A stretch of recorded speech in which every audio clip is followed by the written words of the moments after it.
ओम नमो दिव्य महादिव्य शिवाय सत्यम नमः नमः प्रकृते भद्राय नीता प्रतासुताम नमो भगवते वासुदेवाय। सज्जनों, अब इस अध्याय में बहुत सुंदर कथा है जिसमें विष्णु वंश का वर्णन है और सामंतमणि की कथा है।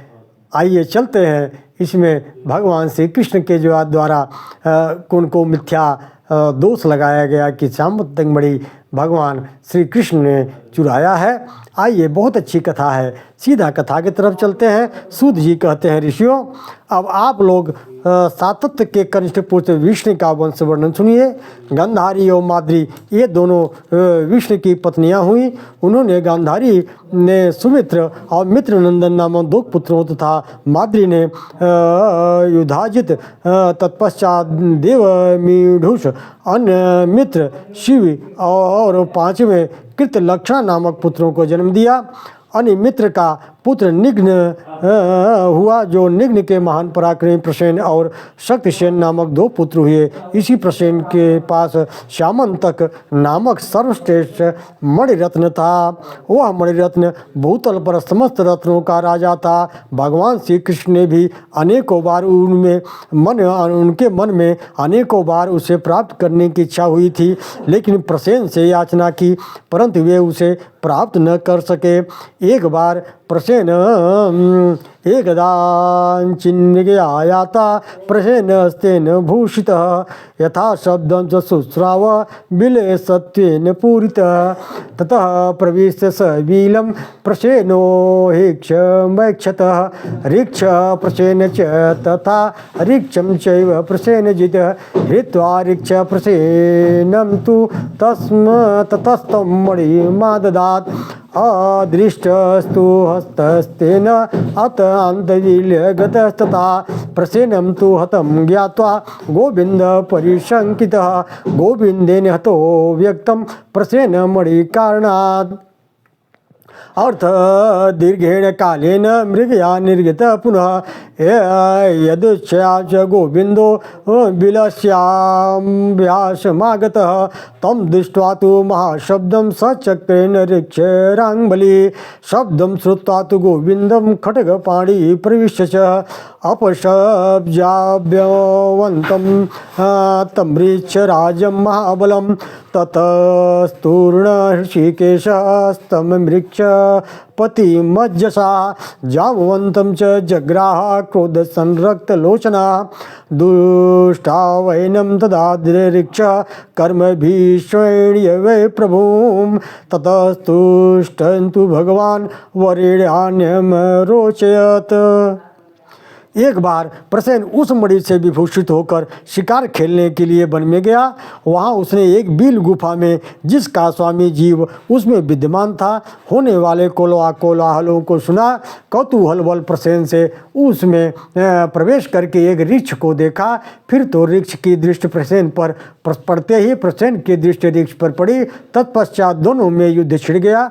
ऋक्ष ने प्रसेन को मारकर वह मणि छीन ली और इधर प्रसेन को मारा गया जानकर भगवान श्री कृष्ण को आशंका हो गई कि लोग स्पष्ट रूप से कहते होंगे कि मणि लेने के लिए श्री कृष्ण ने ही प्रसेन का वध किया है। ऐसा किंवदंती के फैलने पर भगवान गोविंद ने उत्तर दिया कि उस मणिरत्न को धारण करके प्रसेन वन में गया था। उसे देखकर मणि को हथियाने के लिए किसी के द्वारा संभवतः वह मार डाला गया है। अतः विष्णु वंश के शत्रु रूप से उस दुराचारी का मैं वध करूँगा। तदनंतर दीर्घ काल के पश्चात आखेट के लिए निकले भगवान श्री कृष्ण इच्छानुसार भ्रमण करते हुए उसी बिल गुफा के निकट जा पहुँचे। उन्हें देखकर महाबली ऋक्षराज ने उच्च स्वर से गर्जना की। उस शब्द को सुनकर भगवान गोविंद हाथ में तलवार लिए हुए उस बिल में घुस गए, गुफा में घुस गए। वहाँ उन्होंने उन महाबली ऋक्षराज जामवंत को देखा। तब जिनके नेत्र क्रोध से लाल हो गए थे, उन ऋषिकेश श्री कृष्ण ने शीघ्र ही ऋक्षराज जामवंत को वेगपूर्वक अपने वश में कर लिया। उस समय ऋक्षराज ने विश्व संबंधी स्त्रोतों द्वारा उन भगवान श्री कृष्ण का, प्रभु का स्तमन किया, वंदन किया। उससे संतुष्ट होकर भगवान श्री कृष्ण ने जामवंत को भी वर प्रदान द्वारा प्रसन्न कर दिया। जाम्बवान ने कहा, जाम्बवानुवाच इच्छे चक्र प्रहारेण त्वत्तोऽहं मरणं प्रभो कन्या चेयं मम शुभां भर्तारं त्वामवाप्नुयात्।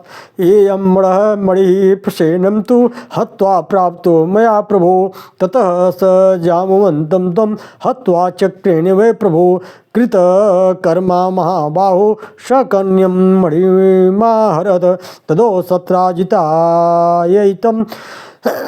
सर्वशान्त्वत् संसदि। तेन मिथ्यापवादेन संतप्तोऽहं जनार्दनः। ततस्ते यादव सर्वे वसुदेवमथा ब्रुवन् कथं तु मतिहर्षित प्रसेनस्तु त्वया हतः। जामवंत ने कहा, प्रभु मेरी अभिलाषा है कि मैं आपके चक्र प्रहार से मृत्यु को प्राप्त हो जाऊं।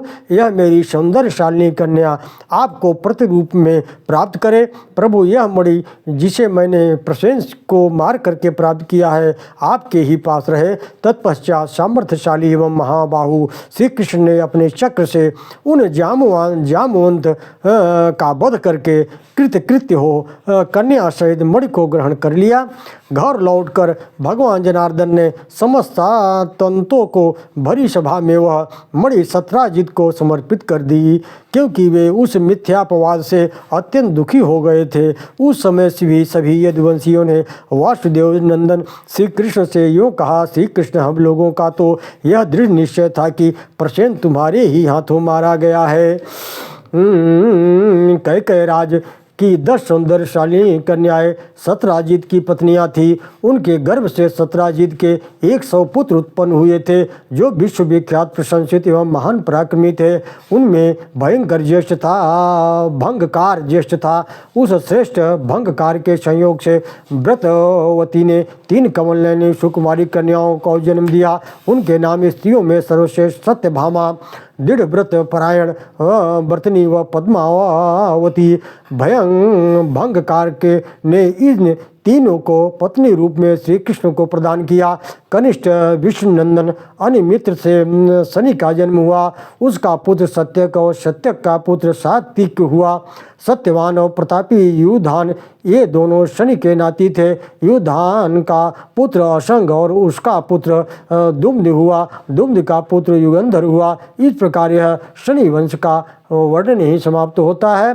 सत्यभामा वरा स्त्रीणाम व्रतीनाम च दृढ़व्रतता तथा पद्मावती चैव ताच कृष्णाय सोदताम।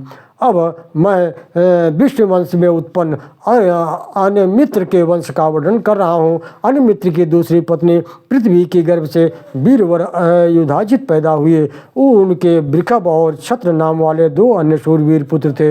वृषभ ने काशीराज की जयंती नाम की कन्या को पत्नी रूप में ग्रहण किया। उन्हें उस जयंती के गर्भ से जयंत नामक अत्यंत सुंदर पुत्र प्राप्त हुआ, जो सदा आज्ञानुष्ठान में निरत रहने वाला महान शूरवीर शास्त्रज्ञ और अतिथियों का प्रेमी था। उससे अक्रूर नामक पुत्री की उत्पत्ति हुई। वह भी आगे चलकर सदा यज्ञानुष्ठानशील, विपुल दक्षिणा देने वाला और वीर नरेश रत्ना नाम की कन्या थी, जिसे अक्रूर ने पत्नी के रूप में प्राप्त किया। उसके गर्भ से 11 महाबली पुत्रों को उत्पन्न किया।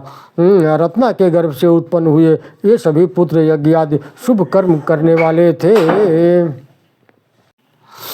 अक्रूर के संयोग से उग्रसेन के गर्भ से देववान और उपदेव नामक 2 पुत्र और उत्पन्न हुए, जो देवता के सदृश शोभाशाली एवं वंश विस्तारक थे। उन्हीं की दूसरी पत्नी अश्विनी के गर्भ से पृथु, विपृथु, अश्वत्थामा, सुबाहु, सुपार्श्वक, गवेषण, वृष्टिनेमि, सुधर्मा, सरयाति, अभूभि, वर्जभूमि, शर्मिष्ठ तथा श्रवण ये 13 पुत्र भी पैदा हुए थे, जो मनुष्य श्री कृष्ण के शरीर से हटाए गए इस मिथ्यापवाद को जानता है, वह किसी के भी द्वारा मिथ्याभिशाप से अभिशप्त नहीं किया जा सकता। इमाम मिथ्याभिशस्ति यो वेद कृष्णाद पोहिताम न स मिथ्याभिशापेन अभिशाप्योथ केनचित्। इस तरह से श्री मत्स्य महापुराण के सोमवंश के वर्णन में यह अध्याय यहीं समाप्त होता है। मैं पुनः आप लोगों के बीच में दूसरे किसी अध्याय को लेकर के प्रस्तुत हो रहा हूँ, अगले अध्याय को लेकर प्रस्तुत हो रहा हूँ। ओम नमो भगवते वासुदेवाय।